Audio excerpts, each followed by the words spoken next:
阿啲食又翻到嚟呢個怡保東區嘅黃山餐廳啊！最近咧老細咧又研發咗幾樣新菜式啦，咁我就邀請我過嚟試一試嘅。今日到呢度啦，我哋睇下啦 ，Let's go！呢度就係黃山餐廳其中5樣有一個新菜式啦，推薦大家咧食呢個羊肉鍋啊！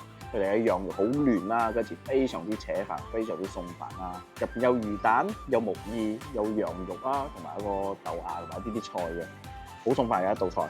第二個推薦嘅咧就係呢個爆炒腰子啊！我係冇食過咧咁脆口、咁嫩嘅腰子啦。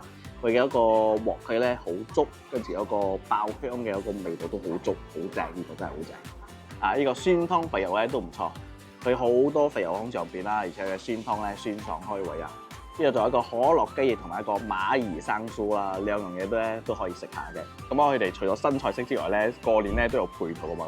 咁過年嘅配套咧，我成日 comment 啊俾大家知啦。呢個黃山餐廳咧，講真咧，佢係一個炒中國菜咧幾唔錯嘅食嘅地方嚟嘅。如果大家中意食中國菜嘅，不妨嚟呢度試一試啦。我食嗰個我哋下次見，拜。